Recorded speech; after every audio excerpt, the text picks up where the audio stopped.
So today we're off out to practice some precision flying.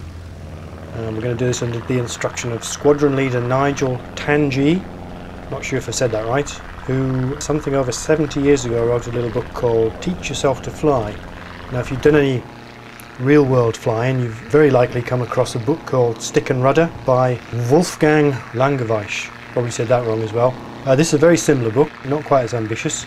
It's a very basic primer in flying a light aircraft, written in plain language with minimum technical details. In its day held in very high regard, recommended by the Air Ministry to all Royal Air Force pilots during the Second World War. Long been out of print, but reprinted last year in a facsimile of the 1941 edition. This is a book that's only about flying, and that's flying in the classic seat of the pants tradition. But the author suggests that instruments are a help to the pilot, but not essential, at least in a basic aircraft. And the real business of learning to fly is all about developing judgment and getting a feel for the aeroplane. Now, this is certainly not to imply that sloppiness will do. And along with that judgment, you also need to develop precision and attention to detail. Say more about this when we get to where we're going. When I used to fly for real, I always remember that sense of paralysis about leaving the airport to fly cross country. There's so much paperwork, planning, calculating to do. It was almost a barrier to going anywhere. And I never got enough hours to develop any real confidence in that. That's what we're about to do here, and we're going to follow Squadron Leader Tanji's lead in the level of planning that we're going to do. We'll need a map, we'll need a compass and a stopwatch or a clock. It's going to be helpful to identify a few waypoints on the map. We'll have a rough idea about what the weather's doing. The most important thing we'll need to do is compensate for the wind drift in the headings that we're going to fly. The difference is how formal we get in actually doing these things. The author dismisses the course and distance calculator as an easily lost gadgets that you don't actually need anyway. Now that course and distance calculators is the E6B or the CRP1, familiar still to students of aviation. He reckons that it takes only a couple of cross-country flights before you develop a knack for compensating for wind drift just by eye. And of course the reality is it doesn't matter how carefully you calculate headings and ground speed before you set off, they're only ever going to be estimates. You're going to need to monitor them en route and more or less constantly really revise the estimates. Always remember one of Richard Bark's books, he described navigation as putting your goggles on and looking over the side. Basically, you're looking for a road here, railway line there, and when it doesn't appear, you're basically thinking, well, okay, the headwind's picked up, or I've drifted further over than expected. And of course, you can compute these things, but that always struck me as like playing tennis with a calculator, trying to help you judge the angles of your tennis strokes and so on. I mentioned the book's emphasis on precision earlier, and Tanji gets into this when he's talking about the approach and landing. He points out that this is the manoeuvre that inevitably causes student pilots to struggle, and he says the reason it's the one single manoeuvre that demands perfect judgment. You've got to arrive in the right place, in the right attitude, and stall basically inches above the ground. In fact, this particular airfield, there's very little margin for error, almost none actually, and we've got to arrive absolutely precisely at the threshold.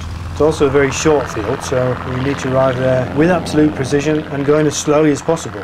Now, that's what I was intending to demonstrate here, flying dead stick approaches into this little strip. I say intending, unfortunately it seems my piloting prowess isn't up to this. I attempted this 30 or 40 times, still didn't make it, so what you're seeing here are actually powered approaches. Even then it's tough.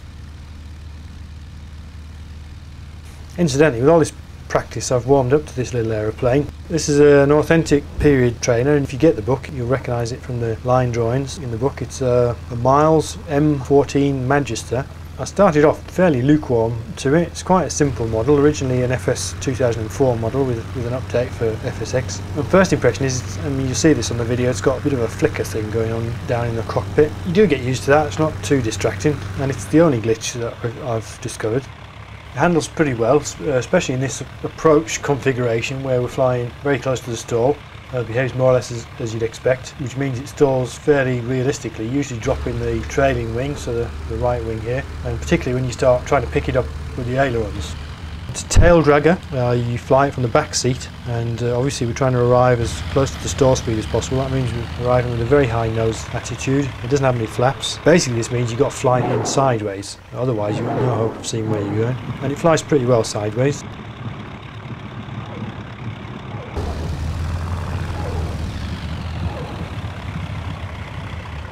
What's refreshing about this book is the way it leaves for later all the stuff that isn't really about flying, so the law, how to talk on the radio, that sort of stuff.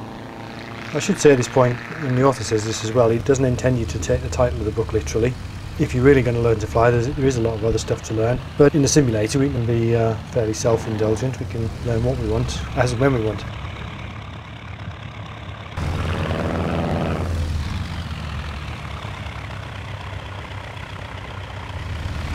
It's tempting to dismiss this book as a nostalgia trip, harking back to some bygone time before a lot of the regulation we know today, but actually it's very contemporary. In other words, it's as good a manual today as it was 70 years ago, except for the fact that modern trainers tend to be tricycle gear aircraft, not tail draggers.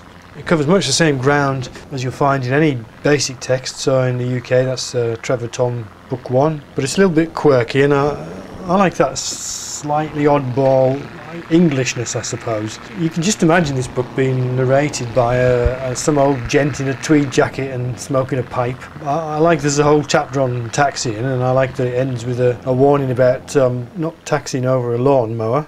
I like it that it tells you how to distinguish grass from stubble, root crops from ploughed fields, from growing crops in the event of having to make a forced landing. And I like that it tells you how to judge the wind direction by looking at which way the cows are facing. So all in all, very interesting little book, practical too. Some of the sophistications probably lost flying the simulator, so like making use of aileron drag while taxiing, for example, that's probably not modelled in the sim. Mostly very relevant. It's about developing a feel for the aeroplane, attention to detail, about cultivating judgment and good habits. Anyway, there it is. Teach yourself to fly. Very cheap, well worth a look.